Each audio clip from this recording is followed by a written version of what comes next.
എൻഎംആറിലെ ബിരിയാണി കഴിച്ചിട്ടുണ്ട്, നല്ല രുചിയാണ്.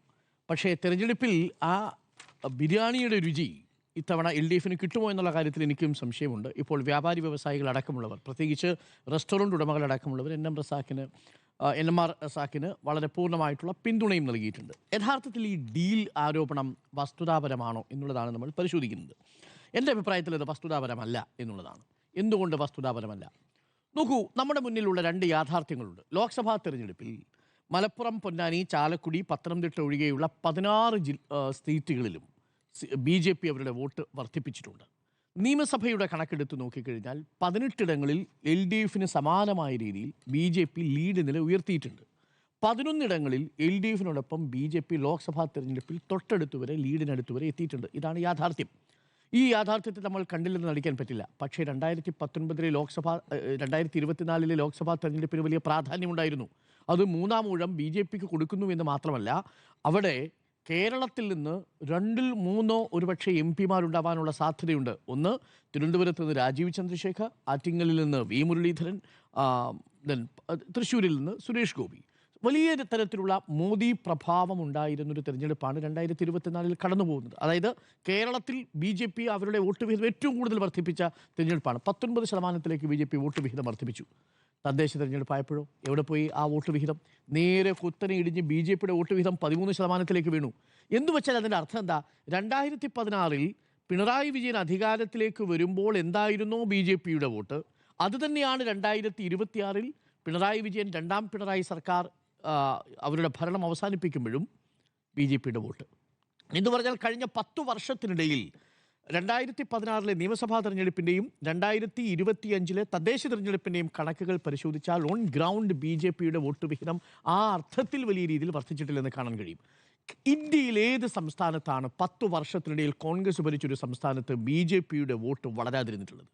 ഏതെങ്കിലും ഒരു സംസ്ഥാനം പറയാൻ പറ്റൂ? അങ്ങനെ പറയാൻ പറ്റില്ലെന്ന് മാത്രമല്ല, BJP ഭരിച്ച സംസ്ഥാനങ്ങളിലെല്ലാം കൂട്ടത്തോടെ മന്ത്രിമാരും മുഖ്യമന്ത്രിമാരും അടക്കം BJPയിലേക്ക് പോയ ചരിത്രമാണ് നമ്മുടെ മുന്നിലുള്ളത്. ഏറ്റവും ഒടുവിൽ നമ്മൾ സംസാരിക്കുന്ന സമയത്ത് പോലും ഭൂപേൻ കുമാർ ബോറ എന്ന് പറയുന്ന KPCCയുടെ അധ്യക്ഷൻ ഇപ്പോൾ നിൽക്കുന്നത് BJP ക്യാമ്പിലാണ്, അല്ലേ?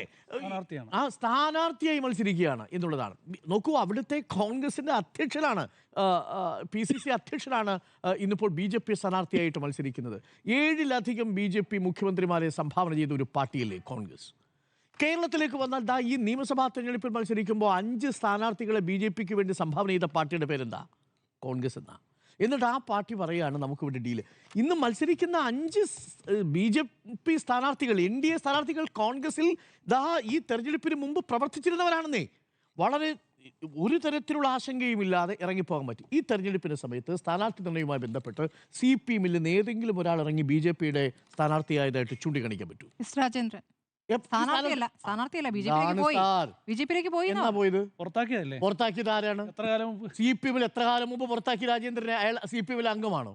അയാൾ CPM-ൽ ഏതെങ്കിലും ഒരു കമ്മിറ്റിയിലുണ്ടോ? CC മുകുന്ദൻ CPI അല്ലേ? അയാൾ എവിടെ ആദ്യം പോയത്? CPM അല്ലല്ലോ, ഇടതുമുന്നണിയിൽ നിന്ന് പോയ 2 പേർ. CPI-ലെ CC മുകുന്ദൻ എങ്ങോട്ട് ആദ്യം പോയത്?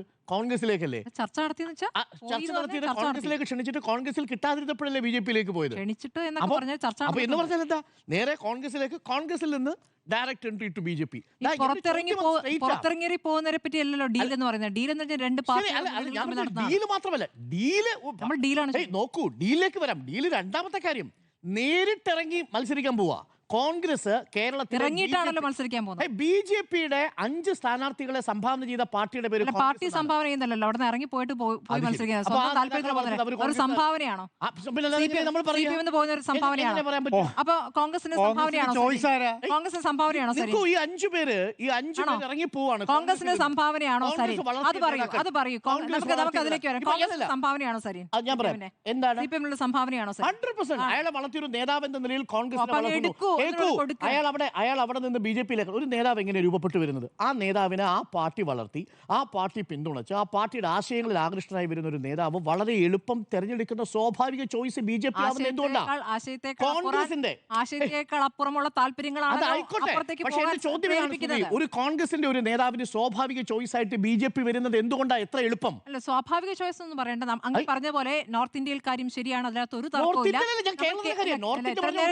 കാര്യം പറഞ്ഞു, അതിലൊരു ഒരു തർക്കവും ഇല്ല, കാരണം അവിടെ CPM ഇല്ല. അപ്പൊ അതുകൊണ്ട് പിന്നെ അത് പറയേണ്ട കാര്യമില്ല. CPM ഉണ്ടെന്ന് കരുതിക്കോ. CPM ഉള്ള പശ്ചിമ ബംഗാളിലെ CPM വോട്ടർമാരൊക്കെ എങ്ങടാ പോയത്? വോട്ടർമാരല്ല, ലീഡർമാരല്ലേ ഞാൻ പറയുന്നത്. ലീഡർമാരുടെ കാര്യം പറയുന്നത്. പറയും പശ്ചിമ ബംഗാളിലെ ഏത് CPM-ന്റെ മുൻ മുഖ്യമന്ത്രി BJP പോയത്? പറഞ്ഞില്ലല്ലോ. അപ്പൊ തരുൺ ഗൊഗോയ്, ഹിമന്ത ബിശ്വ ശർമ്മ, എനിക്ക് തർക്കമില്ലാത്ത കാര്യത്തിൽ അങ്ങനോട് തർക്കിക്കാൻ നിൽക്കണ്ട. എനിക്ക് തർക്കമില്ലെന്നേ. ഞാൻ കേരളത്തിൽ അങ്ങ് പറഞ്ഞ ഈ സംഭാവന എന്ന് പറയുന്നത് പ്രയോഗം ശരിയല്ല എന്ന് മാത്രമേ അതാ എന്റെ പ്രയോഗം. അതാണ് കോൺഗ്രസ് വളർത്തിക്കൊണ്ടുവന്ന നേതാക്കൾ ഒരു സ്വാഭാവിക ചോയ്സ് ആയിട്ട് BJP കണ്ട് BJP-യിലേക്ക് പോകുന്നു. ഇന്ന് BJP-ക്ക് സ്ഥാനാർത്ഥിയെ കിട്ടാതിരിക്കുന്ന സമയത്ത് 5 വരെ സംഭാവന ചെയ്തു. ഞാൻ പറയും കോൺഗ്രസ് CPM-ൽ നിന്ന് വിമതരായിട്ട് പോയിരിക്കുന്നവർ ഇന്നിപ്പോ കോൺഗ്രസിന് സംഭാവന വിസ്മയങ്ങളായിട്ട് വന്നിരിക്കുന്നത് പോലെ കോൺഗ്രസ് BJP-ക്ക് കൊടുത്ത വിസ്മയങ്ങളാണ് ഈ 5 സ്ഥാനാർത്ഥികൾ. സംഭാവന ചെയ്ത G സുധാകരനാണ്. 100%. അത് തന്നെയല്ലേ ഒരു നേതാവ്, ഒരു പാർട്ടി, ആ പാർട്ടിയെ കുറിച്ചുള്ള സങ്കടം എന്താ? G സുധാകരനെ കുറിച്ച് CPM എന്ന് പറയുന്ന പാർട്ടിക്കുള്ള സങ്കടം എന്താ? ഈ നേതാവ് സംഭാവന ചെയ്തതുപോലെ തന്നെ പാർട്ടിയും നേതാവിനെ വളർത്തി. ആ നേതാവ് ഒരു സുപ്രഭാതത്തിൽ മറ്റൊരു എതിർപ്പാളയത്തിലേക്ക് പോകുമ്പോൾ സ്വാഭാവികമായും പ്രവർത്തകർക്ക് വികാരമുണ്ടാവും. അത് ആ പാർട്ടിയുടെ സംഭാവനയാണ് അയാൾ. ആ നേതാവ് ഒരു സുപ്രഭാതത്തിൽ കോൺഗ്രസിന്റെ BJP-യുടെ സ്വാഭാവിക ചോയ്സ് ആയിട്ട് മാറുന്നു. അതാണ് പ്രശ്നം. അതാണ് എൻ്റെ ആദ്യത്തെ ആർഗ്യുമെന്റ്. രണ്ടാമത്തെ കാര്യം, എന്തുകൊണ്ട് ഇത് വസ്തുതാവിരുദ്ധമാണെന്ന് പറയുന്നു. ഞാൻ പാലക്കാട്ടെ കണക്ക് മാത്രം പറയാം. പാലക്കാട് യഥാർത്ഥത്തിൽ BJP-യും CPM-ഉം തമ്മിലൊരു ഡീലുണ്ടെന്ന് പറയാൻ കഴിയുമോ? എങ്ങനെയാണ് പറയാൻ കഴിയുക? തദ്ദേശ തെരഞ്ഞെടുപ്പിലെ കണക്ക് മാത്രം നമുക്കിത് പരിശോധിച്ച് നോക്കാം. തദ്ദേശ തെരഞ്ഞെടുപ്പിൽ BJP-ക്ക് ഒപ്പം NDA-ക്കും UDF-നും കിട്ടിയിരിക്കുന്ന വോട്ട് ഒന്ന് നോക്കാം. തദ്ദേശ തെരഞ്ഞെടുപ്പിൽ പാലക്കാട് നിയമസഭാ മണ്ഡലത്തിൽ 49,574 വോട്ട് UDF-ന് കിട്ടിയിട്ടുണ്ട്. ലീഡ് അവർക്കാ. LDF-ന് കിട്ടിയിരിക്കുന്നത്, തദ്ദേശത്തിൽ കിട്ടിയിരിക്കുന്നത് 2ാം സ്ഥാനത്താണെന്ന് ഓർമ്മിക്കണം. 43,385 എന്ന് പറഞ്ഞാൽ എത്ര വോട്ടിന്റെ വ്യത്യാസമുണ്ട്? CPM രണ്ടാമതാണ്. LDF എത്ര വോട്ട് വിഹിതം? വ്യത്യാസം എത്രയാണെന്നറിയാമോ? 6,189. 6,189 എന്നുള്ള വോട്ട് വിഹിതം മറികടക്കാൻ പറ്റാത്തൊരു വോട്ട് വിഹിതമാണോ നിലവിലുള്ള സാഹചര്യത്തിൽ? UDF-നെ മറികടക്കാൻ LDF-ന് കഴിയുന്ന. പക്ഷേ എങ്ങനെയാ അത് വർക്കൗട്ട് ചെയ്യുക? അവിടെ പൊതുസ്വീകാര്യനായ ഒരു നേതാവ് വേണം. അവിടുത്തെ പ്രശ്നം എന്താ? പാലക്കാട്, പിരായിരി, ഈ 2 സ്ഥലങ്ങളിലാണ് UDF പരമ്പരാഗതമായിട്ട് ലീഡ് ഉയർത്തിച്ചുകൊണ്ടിരിക്കുന്നത്. ബാക്കി 2 പ്രധാനപ്പെട്ട മാത്തൂരും കണ്ണാടിയും, അവിടെയാണ് LDF-ന് എന്തെങ്കിലും ഒരു അപ്പറേഞ്ച് ഉള്ളത്. പക്ഷേ പ്രശ്നം എന്താ? മാത്തൂരും കണ്ണാടിയും കൊണ്ട് മാത്രം ഒരിക്കലും നിങ്ങൾക്ക് പിരായിരിയും പാലക്കാടിനെയും മറികടക്കാൻ കഴിയില്ല. പിരായിരിയിൽ 6,000 വോട്ടിന് ഡിഫറൻസ് UDF-ന് കിട്ടും. ഇതാണ് പ്രശ്നം. പക്ഷേ ഇക്കുറി തദ്ദേശ തെരഞ്ഞെടുപ്പിൽ അങ്ങനെയല്ല സ്ഥിതി. മൊത്തം വ്യത്യാസം 6,000 ഉള്ളൂ. അതെവിടെയാണ്? രാഹുൽ മാങ്കൂട്ടത്തിലെ 18,000 ഡിഫറൻസ് ഉണ്ടായിരുന്ന സ്ഥലത്താണ് 6,189 തദ്ദേശ തെരഞ്ഞെടുപ്പിൽ പാലക്കാട് മാറിയിരിക്കുന്നത്. വേണ്ടി വന്നാൽ ഈ UDF-ന് കിട്ടിയിരുന്ന വോട്ടുകളിൽ പലതും ഷിഫ്റ്റ് ചെയ്ത് എങ്ങോട്ട് പോയാൽ, CPM-ലേക്കോ ഇടതുമുന്നണിയിലേക്കോ പോയാൽ ഈ 43,000 വോട്ട് നിലവിൽ നിലനിർത്താൻ കഴിയുകയാണെങ്കിൽ ഒരു 4,000 വോട്ട് UDF-ന് തദ്ദേശ തെരഞ്ഞെടുപ്പിൽ കിട്ടിയതിൽ നിന്ന് മാറി വോട്ട് ചെയ്താൽ അവിടെ LDF വിജയിക്കും. ഈ ആശങ്കയാണ് പ്രശ്നം. അല്ലാതെ NDA വിജയിക്കും എന്നുള്ള ആശങ്കയല്ല. NDA-ക്ക് എത്ര കിട്ടിയെന്ന് അറിയാമോ? NDA-ക്ക് 38,002 വോട്ടേ കിട്ടി. എന്ന് പറഞ്ഞു കഴിഞ്ഞാൽ 11,000 വോട്ടിന്റെ ഡിഫറൻസ് ഉണ്ട്.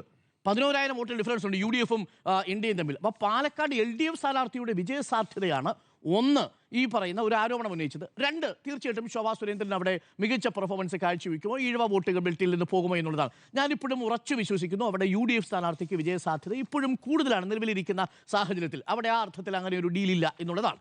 ഇനി ഡീൽ ഉണ്ട് എന്ന് പറയുന്ന 2 പ്രധാനപ്പെട്ട മണ്ഡലങ്ങളിൽ ഒരു കൗതുകമുള്ള കാര്യമുണ്ട്. അതുകൂടി പറയാം. ഒന്ന് കാസർഗോഡും ഒന്ന് മഞ്ചേശ്വരവുമാണ്. മഞ്ചേശ്വരത്ത് ആരൊക്കെയാണ് മത്സരിക്കുന്നത്? മഞ്ചേശ്വരത്ത് മത്സരിക്കുന്നത് AK മഷറഫും K സുരേന്ദ്രനും ജയാനന്ദയുമാണ്. ജയാനന്ദ CPM-ൽ നിന്ന് എന്തായാലും മുസ്ലിം BJP വോട്ട് മറിച്ചു കൊടുക്കുമെന്നുള്ള ആരോപണം സ്മൃതി ഉന്നയിക്കില്ല, ആരും ഉന്നയിക്കാൻ സാധ്യതയില്ല. അപ്പോൾ മഞ്ചേശ്വരത്ത് ഡീലില്ല ഒരർത്ഥത്തിൽ. പക്ഷേ മഞ്ചേശ്വരത്തൊരു ഡീല് വന്നു. എന്താ മഞ്ചേശ്വരത്തെ ഡീല്?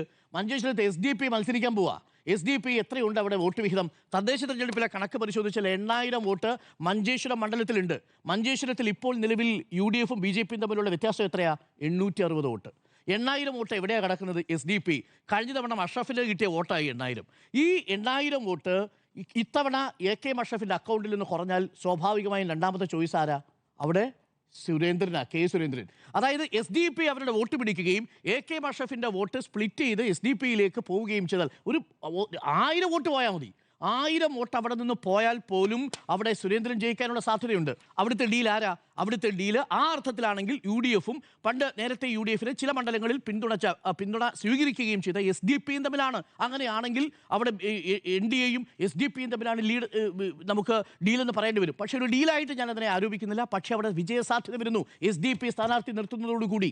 അതാണ് മഞ്ചേശ്വരത്തെ കഥ. അതിൽ CPM-നെ കക്ഷിയാക്കാൻ കഴിയില്ല, ഇടതുമുന്നണിയെ കക്ഷിയാക്കാൻ കഴിയില്ല. അപ്പോൾ മഞ്ചേശ്വരത്ത് ഡീലില്ല. ഇനി കാസർഗോട്ടേക്ക് വന്നാലോ? കാസർഗോഡ് ഡീലുണ്ടോ? ആരൊക്കെ തമ്മിലാണ് കാസർഗോഡ് ഡീല്? കാസർഗോഡ് മത്സരിക്കുന്നത് ഇപ്പോൾ കല്ലട്ര മൈൻ ഹാജിയാണ്, പിന്നെ ഒന്ന് BL അശ്വതി, പിന്നൊന്ന് ഷാനവാസ് പാദൂർ. ഷാനവാസ് പാദൂരിനെയാണ് CPM നിർത്തിയിരിക്കുന്നത്. എന്താ അവിടുത്തെ വോട്ട് വ്യത്യാസം എന്ന് പറയുന്നത്? 28,000 വോട്ട് മാത്രമേ ഉള്ളൂ അവിടെ ഷാനവാസ് പാദൂരിന് എന്നാണ് ഞാൻ മനസ്സിലാക്കുന്നത്. BL അശ്വതിക്ക് ഒരു 50,000 ഉണ്ട്, കല്ലട്ര മൈൻ ഹാജിക്ക് 63,000 വോട്ടുകൾ ഉണ്ട് എന്നുള്ളതാണ്. അവിടെ ഷാനവാസ് പാദൂർ പിടിക്കുന്ന വോട്ടുകൾ BL അശ്വിനെ വിജയിപ്പിക്കാൻ സാധ്യതയുണ്ട് എന്നുള്ളതാണ് ഒരു പ്രധാനപ്പെട്ട പ്രശ്നം. പക്ഷേ ഒരു പ്രശ്നം അവിടെ കിടക്കുന്നത് എന്താ? 63,000 വോട്ട് എവിടുന്നാണ് പോകേണ്ടത്? ഈ കല്ലട്ര മൈൻ ഹാജിയുടെ ലീഗിൻ്റെ കാൻഡിഡേറ്റിൽ നിന്നാണ് ആർക്ക് വോട്ട് പോകേണ്ടത്? CPM വോട്ട് പോകേണ്ടത്. എന്ന് പറഞ്ഞാൽ ലീഗിൻ്റെ വോട്ടുകൾ CPM പോകിയാൽ അവിടെ അശ്വിനി ജയിക്കും. ഇതാണ് അവസ്ഥ. ലീഗിൻ്റെ വോട്ട് CPM പോകുന്നതിനെ BJP CPM ഡീൽ എന്ന് പറയാൻ പറ്റൂ? നിങ്ങൾ ഡീലെന്ന് പറയണമെങ്കിൽ CPM വോട്ട് നിങ്ങൾ BJPക്ക് കൊടുക്കണം. കോലിബി പോലെ, ബേപ്പൂരിൽ സംഭവിച്ചതുപോലെ, വടകരയിൽ സംഭവിക്കാഞ്ഞതുപോലെ ഒരു ധാരണയുണ്ടായിരുന്നു, പക്ഷേ അത് നടന്നില്ല. അപ്പോൾ കാസർഗോഡ് ഇതാണ് അവസ്ഥ. അപ്പോൾ പിന്നെ എങ്ങനെ ഡീലെന്ന് പറയാൻ സാധിക്കുക? അപ്പോൾ ഡീലെന്ന് പറയുന്നത് യഥാർത്ഥത്തിൽ അതൊരു സ്ട്രാറ്റജിയാണ്. പാലക്കാട് ഡീൽ ഉണ്ടെന്ന് പറഞ്ഞു കഴിഞ്ഞാൽ എന്ത് സംഭവിക്കും? വളരെ പെട്ടെന്ന് BJPക്കെതിരായിട്ടുള്ള ന്യൂനപക്ഷ വോട്ടുകളുടെ ഏകീകരണം സംഭവിക്കും. ആ ഏകീകരണം രമേഷ് പിഷാരടി വിജയിപ്പിക്കും. ഇതാണ് സിമ്പിൾ പൊളിറ്റിക്കൽ ലോജിക്ക്. അതിനപ്പുറം പാഴൂർ പഠിപ്പുര വരെ പോകേണ്ട കാര്യമൊന്നുമില്ല. BJP ഡീൽ എന്ന് പറയുന്നത് ഒരു BJP ഭയം അവിടെ ജനിപ്പിക്കുക, ഒരു ന്യൂനപക്ഷ ഏകീകരണം സാധ്യമാക്കുക എന്നുള്ളതാണ് അവിടെ സംഭവിച്ചിരിക്കുന്നത്. പക്ഷേ അതിന് കേരളം മുഴുവൻ BJP ഡീലാണെന്ന് പറഞ്ഞാൽ തിരിച്ച് എൻ്റെ സോഹസൂരിൻ്റെ ആരോപണങ്ങൾക്ക് മറുപടി പറയേണ്ടി വരും. നേമത്ത് രാജീവ് ചന്ദ്രശേഖരനെ വിജയിപ്പിച്ചാൽ അരുവിക്കരയിൽ VS ശിവകുമാറിനെയും വട്ടിയൂർക്കാവിൽ K മുരളീധരനെയും വിജയിപ്പിക്കും എന്ന മട്ടിലുള്ളൊരു ധാരണ ഉണ്ടാക്കിയിട്ടുണ്ട്. 1:2 എന്ന അനുപാതത്തിലൊരു ധാരണയുണ്ടെന്ന് പറഞ്ഞിരിക്കുന്നത് യൂത്ത് കോൺഗ്രസിന്റെ സംസ്ഥാന വൈസ് പ്രസിഡന്റാ. അതിന് മറുപടി പറയേണ്ടി വരും കോൺഗ്രസ്, അത്രയേ ഉള്ളൂ. ഞാൻ ആരോപിക്കുന്നില്ല ഇക്കുറി അങ്ങനെ വലിയ ഡീലുകൾ കേരളത്തിൽ നടക്കുന്നു എന്ന് മനസ്സിലാക്കുന്നില്ല. പൊളിറ്റിക്കൽ വോട്ടിംഗ് നടക്കും എന്നുള്ളതാണ് ഞാൻ മനസ്സിലാക്കുന്നത്.